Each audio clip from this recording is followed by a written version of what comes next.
నమస్తే, welcome to hit TV. ఈ రోజు మనతో పాటు ప్రముఖ ఆధ్యాత్మికవేత్త, ఆస్ట్రాలజర్, అలాగే లైఫ్ కోచ్ ఆర్బి సుధా గారు మనతో పాటు ఉన్నారు. వారితో మాట్లాడి మరిన్ని విషయాలు తెలుసుకునే ప్రయత్నం చేద్దాం. నమస్తే మేడం. నమస్కారం అమ్మా. ఫైన్. మీరందరూ ఎలా ఉన్నారు? మేమంతా బాగున్నాం మ్యామ్. డిసెంబర్ నెలలో ఏ ఏ రాశుల వారికి ఎలా ఉండబోతుంది అంటారు? అంటే రాశి ప్రకారం మనం రాశి ప్రెడిక్షన్స్ కానీ సో ఫస్ట్ ఎప్పటికైనా సరే మనం మాట్లాడేది ఏంటంటే గోచారం మాట్లాడుకుంటాము. అంటే రాశి ఫలితాలు అంటాం తెలుగులో అనాలి అంటే. సో ఎప్పటికైనా సరే నవగ్రహాలు మూవ్ అవుతూనే ఉంటాయి, ఒక చోట ఉండవు. సో దాని ప్రకారమే మన రాశి ఫలితాలు చెప్పడం అనేది జరుగుతుంది. సో డిసెంబర్ నెలలో ఫస్ట్ గోచారం మాట్లాడి తర్వాత ఫలితాలు మాట్లాడుకుందాము. ఎప్పటికైనా నేను మొదలెట్టేది శనీశ్వరుడుతోనే మొదలెడతాను. సో లాస్ట్ మంత్ 28వ తారీఖు అంటే నవంబర్ 28వ తారీఖు ఆయన రిట్రోగ్రేషన్ అంటే వక్రగతి పోయి డైరెక్ట్ అయ్యారనమాట. ఆయన ఏంటంటే మీనంలో ఉన్నారు. అలాగే మనం చూసామని నెక్స్ట్ గ్రహం చాలా బలమైన గ్రహం, అన్ని బ్లెస్సింగ్స్ ఇచ్చే గ్రహం. మనం ఎప్పుడు గురు గ్రహం మాట్లాడుకుంటూ ఉంటాము. గురువు ఏమో ఉచ్చ స్థితి నుంచి ఆయన మళ్ళా ఏంటంటే మిథునానికి వెళ్తున్నారు. అంటే ఏంటి, వక్రగతి పట్టి ఆయన మిథునానికి వెళ్తున్నారు అనమాట. ఎప్పుడు అది December 5th అనమాట. అలాగే సన్ అందరికీ తెలుసు, సన్ అంటే బ్రైటెస్ట్ స్టార్ అని కూడా చెప్తాము. అలాగే షైన్ అయ్యేది అదే. అన్ని గ్రహాలు మనం సూర్యుడు ముందే చెప్పుకుంటూ వస్తాం.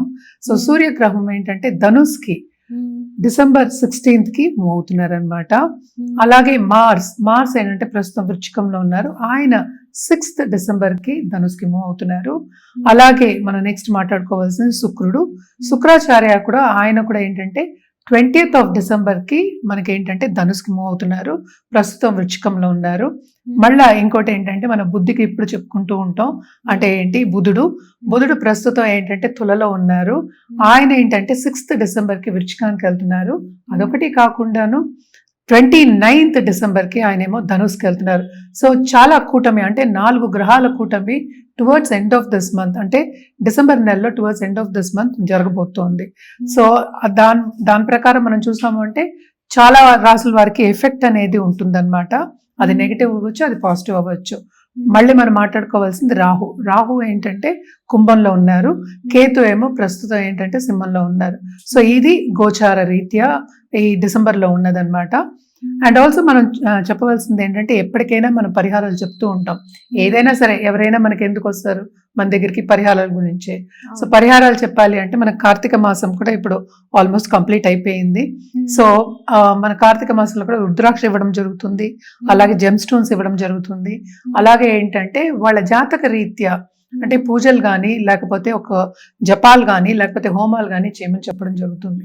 సో అందరికీ ఇంకోటి ఏంటంటే శనిగ్రహం చాలా ఇబ్బంది పెడతారు అనేది అందరికీ ఒక అపోహ అనొచ్చు, లేకపోతే అది కంప్లీట్గా ట్రూత్ కాదు. ఎందుకంటే ఏదైనా జాతక పరిశీలన చేయవలసిందే. సో శనిగ్రహం అంటే మనకి ఇప్పుడు ప్రస్తుతం మీనంలో ఉన్నారు. సో ఎవరెవరికి ఏలినట్స్ అని ఉందంటే మీనరాశి వాళ్ళకి, కుంభరాశి వాళ్ళకి, అలాగే ఏంటంటే మేషరాశి వాళ్ళకి అన్నమాట. అలాగే మనం చూసాము అంటే అష్టమ శని అంటే సింహరాశి వాళ్ళకి అష్టమ శని జరుగుతోంది, ధనుర్రాశి వాళ్ళకి అర్ధాష్టమ శని జరుగుతోంది. సో ఎందుకని ఇది మాట్లాడుకుంటున్నామంటే బికాజ్ శనిగ్రహం ఒక రాశిలోనే 2.5 ఏళ్ళు ఉంటుంది. అండ్ ఆల్సో కొంతవరకు ఇబ్బంది పెట్టడం అనేది జరుగుతుంది.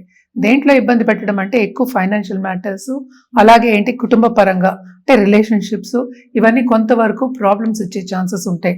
సో అందుకనే శనిగ్రహం మీద ఎక్కువ కాన్సన్ట్రేట్ చేస్తూ ఉంటారు. కానీ ఏదైనప్పటికీను మనం పరిహారాలు ఫస్ట్ చేయాలి. అదొకటి కాకుండా జాతక రీత్యా పరిహారాలు చేయడం అనేది వెరీ వెరీ ఇంపార్టెంట్. అందుకనే నేను చెప్పింది, రుద్రాక్షలో కూడా నేను చాలా రీసెర్చ్ చేసి పెట్టున్నా. సో ఏ రాశి వాళ్ళకి ఏది వేసుకోవాలి, ఏ ముక్కి వేసుకోవాలి అనేది కూడా చెప్పడం జరుగుతుంది. ఏదైనా సరే మనం మాట్లాడేది ఏంటంటే మనకు రాశి వారిగా మాట్లాడుతున్నాము అంటే ఒక ఆస్పెక్టే తీసుకుంటున్నాం. ఇంకా నవగ్రహాలు ఉన్నాయి. అంటే రాశి అంటే చంద్రుడు ఎక్కడ ఉంటే అది రాశి. సో రాశి వారిగా మాట్లాడుతున్నాం. కానీ మొత్తం జాతకం పరిశీలించిన తర్వాత దశా విశేషాలు చూసుకున్న తర్వాతే ఒక పరిహారం ఇవ్వడం అనేది జరుగుతుంది. సో జనరల్ పరిహారాలు అంటే ఎప్పటికైనా సరే దేవి పూజలు చేయమని చెప్తాం, శక్తి పూజలు. సో శక్తి లేకుండా ఏమీ లేదు. సో అన్నిటికీ మనకి శక్తి కావాలి కనుక తప్పక శక్తి పూజలు చేసేవాళ్ళు, అమ్మవారి పూజలు చేసేవాళ్ళు కంటిన్యూ చేయండి. అండ్ ఆల్సో ఎవరైనా స్టార్ట్ చేయాలనుకుంటే కూడా ఫస్ట్ లలితా సహస్రనామం రోజు పఠించడం, అట్లీస్ట్ ఒకసారి పఠించడం మొదలెడితే కనుక నెమ్మదిగా అదేంటంటే పాజిటివ్ దారిలో తీసుకెళ్తుంది అనమాట. మేడం, ఈ డిసెంబర్ నెలలో ధనుస్సు రాశి వారికి ఎలా ఉండబోతుంది అంటారు? ధనుసు రాశి వాళ్ళకి టు సర్టన్ ఎక్స్టెంట్ బాగుందనే చెప్పుకోవాలన్నమాట. ఏదైనప్పటికీ అన్ని రాసుల వారికి టు సర్టన్ ఎక్స్టెంట్ మిశ్రమ ఫలితాలే. ఎందుకంటే ఈ రాశికి అధిపతి ఏంటంటే జూపిటర్, గురువు అయ్యారు. గురు చూపు అనేది ఉంది. సో ఎంత ఇబ్బంది పడినా గురు చూపు ఉండడం వల్లనే వాళ్ళు నిలబడే ఒక మంత్ కింద మనం చెప్పుకోవాలి. అంటే ఏంటంటే బ్యాలెన్స్డ్ మంత్ కింద వీళ్ళకి చెప్పుకోవాలన్నమాట. అదొకటి కాకుండా మనం చూసాము అంటే థర్డ్ లార్డ్ కూడా కూడానే ఉన్నారు. సో తప్పక తోబుట్టువులతో సన్నిహితంగా ఉండడం కానీ, వాళ్ళని కలవడం కానీ, అలాగే ఏంటంటే ఎక్స్టెండెడ్ ఫ్యామిలీని కలవడం కానీ, శుభకార్యాల్లో పాల్గొనడం కానీ జరిగే ఒక మంత్ కింద వీళ్ళకి ధనుసు రాశి వాళ్ళకి చెప్పుకోవాలి. అండ్ ఆల్సో ఇప్పుడు నాలెడ్జ్ గెయినింగ్ ఉంటుంది కదా, నాలెడ్జ్ దీంట్లో ఉన్నవాళ్ళు అంటే ఏంటి ఎడ్యుకేషన్ రంగంలో ఉన్నవాళ్ళు తప్పక వాళ్ళకి కూడా చాలా బాగుంటుందని చెప్పుకోవాలన్నమాట. అండ్ ఆల్సో ఎవరైనా కన్సల్టెంట్స్ ఉన్నప్పటికీ కన్సల్టెంట్ కాబట్టి ట్రైనింగ్ ఇచ్చే వాళ్ళకి కానీ, అలాగే స్కూల్స్ ఉన్న వాళ్ళకి కానీ వాళ్ళందరికీ రాబడి అనేది చాలా బాగుంటుంది. క్రియేటివ్ రంగంలో ఉన్న వాళ్ళకి క్రియేటివిటీ అనే అంటే ఆర్ట్ రంగం అంటాం మనం. క్రియేటివిటీ అంటే ఆర్ట్ అవ్వచ్చు, ఏదైనా క్రియేటివిటీ. ఇప్పుడు ఏఐ కూడా క్రియేటివే. సో ప్రాంప్ట్ అనేది క్రియేటివ్ గానే పెట్టుకోవాలి. సో అలాంటి రంగంలో ఉన్న వాళ్ళకి, స్టార్ట్అప్ లో ఉన్న వాళ్ళకి కూడా టు అ సర్టన్ ఎక్స్టెంట్ డబ్బు చూస్తారు, అంటే లాభాలు చూస్తారని చెప్పుకోవాలన్నమాట. అదొకటి కాకుండా హెల్త్ రీత్యా కూడా కొంతవరకు వీళ్ళకి ప్రాబ్లమ్స్ ఏమి అంత ఎక్కువ కనిపించట్లేదు ఈ నెలలో. అంటే జాగ్రత్త పడాలి. అంటే ఏంటి, పర్సనల్ డెవలప్మెంట్ మీద ధ్యాస పెట్టడం అనేది వెరీ ఇంపార్టెంట్. అదొకటి కాకుండాను మనకి దాంపత్య జీవితంలో కూడా కొంతవరకు అనుకూల పరిస్థితి మనకు కనిపిస్తుంది. తప్పక వీళ్ళ పిల్లల్ని సెటిల్ చేయడం కానీ, లేకపోతే ఇంట్లో శుభకార్యాలు అంటే ఏంటి పూజలు పునస్కారాలు చేయడం కానీ, ఒక హోమాలు చేయడం కానీ తప్పక ఈ నెలలో కనిపిస్తున్నాయి అన్నమాట. అలాగే గవర్నమెంట్ రంగంలో ఉన్న వాళ్ళకి కానీ, గవర్నమెంట్తో పని చేయించుకునే వాళ్ళకి కానీ తప్పక ఏంటంటే ఈజీగా ఉంటుంది మంత్ అంతాను. కొంతవరకు ఈజీగా అయిపోతుంది, అంటే వాళ్ళు అనుకున్నవన్నీ ఈజీగా అయ్యే ఒక మంత్ కింద మనం చెప్పుకోవచ్చు.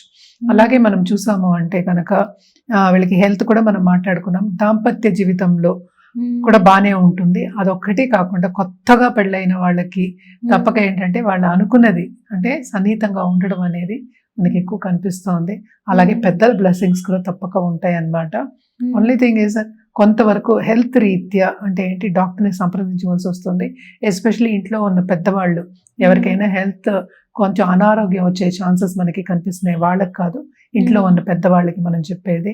హెల్త్ రీత్యా కొంతవరకు ఇబ్బంది పడే ఒక మంత్ కింద మనం చెప్పుకోవచ్చు అన్నమాట. అలాగే ఖర్చు అయ్యే ఒక మంత్ కింద మనం చెప్పుకుంటున్నాం. తప్పక ఏంటంటే వీళ్ళ పిల్లలు బయటకు వెళ్ళి సెటిల్ అవ్వాలి అనుకున్న వాళ్ళందరికీ తప్పక ఖర్చులు అనేది ఉంటుంది. అంటే వాళ్ళు ఖర్చు పెట్టిన దానికి తప్పక ఫలితం అనేది ఉంటుంది. వాళ్ళు అనుకున్నది సాధిస్తారు. అలాగే వాళ్ళకి కావాల్సిన సబ్జెక్ట్స్ కూడా వచ్చే ఛాన్సెస్ మనకి ఎక్కువ కనిపిస్తున్నాయి అన్నమాట. తప్పక ఈ మంత్ అంతా కొంతవరకు హ్యాపీగానే గడిచిపోతుందని చెప్పాలి, ఎస్పెషల్లీ ధనుసు రాశి వాళ్ళకి. మరి వీళ్ళు ఎలాంటి పరిహారాలు చేస్తే మంచిది అంటారు? తప్పక వీళ్ళు నవగ్రహాలకి హోమం చేయడం కానీ, లేకపోతే ఒక జపం చేయడం కానీ, అలాగే నవగ్రహాల చుట్టూ ప్రదక్షిణ చేయడం కానీ చేయడం మంచిది, ఎస్పెషల్లీ ఆన్ థర్స్డేస్ అన్నమాట. అదొకటి కాకుండా రాహుకి దానం ఇవ్వడం అనేది చాలా చాలా మంచిది అన్నమాట. అంటే మినువులు ఇవ్వచ్చు, తప్పక ఇస్తే ఇంకా మంచిది. అండ్ ఆల్సో ఇక్కడే కూటమి జరగబోతోంది. So towards end of this month అంటే డిసెంబర్ మంత్ ఎండ్కి వీళ్ళకి కొంతవరకు ఇబ్బందులు, అడ్డంగాలు వచ్చే ఛాన్సెస్ అనేవి ఎక్కువ ఉంటాయి కనుక మనం ముందు నుంచి చేయమని చెప్తున్నాం అన్నమాట. మరి వీళ్ళు ఎటువంటి రుద్రాక్ష ధరిస్తే బాగుంటుంది అంటారు? తప్పక వీళ్ళు పంచముఖి రుద్రాక్ష ధరించాలి. అదొకటి కాకుండా 14 చతుర్దశి ముఖి అంటాం, 14 ముఖి ధరిస్తే చాలా మంచిది. అండ్ ఆల్సో వీళ్ళు సన్ కూడా ఇక్కడే ఉన్నారు కనుక తప్పక ఏకముఖి ఇక్కడ చెప్తూ ఉంటాం అన్నమాట. ఈ 3 కాంబినేషన్స్ చేయొచ్చు, కానీ అక్కడ పంచముఖి అండ్ ఆల్సో ఏంటంటే 14 చతుర్ముఖి, అలాగే త్రయోదశముఖి అంటే 13, 14 అలాగే 5 అలాంటి 3 కూడా వేసుకోవచ్చు. ఏదైనప్పటికీ జాతక రీత్యా మనం చెప్పడం అనేది జరుగుతుంది అనమాట. జాతకం పరిశీలించుకున్న తర్వాత అది రెమెడియల్ మెషర్స్ కింద వేసుకుంటే కనుక తప్పక వీళ్ళకి బాగుంటుంది. మరి వీళ్ళు ఏ కలర్ వేసుకుంటే బాగుంటుంది? తప్పక వీళ్ళ ఎల్లో అండ్ గ్రీన్ రెండు బాగుంటాయి. దాంతో పాటు ఏంటంటే orange 3 colours plus gold add చేసుకోవచ్చు. సో ఎవరికి కావాల్సింది వాళ్ళు కాంబినేషన్ వేసుకుని వాళ్ళు చేసుకోవడం అనేది చాలా మంచిది. థర్స్డే ఎస్పెషల్లీ వేసుకోవడం అనేది చాలా చాలా మంచిది అనమాట.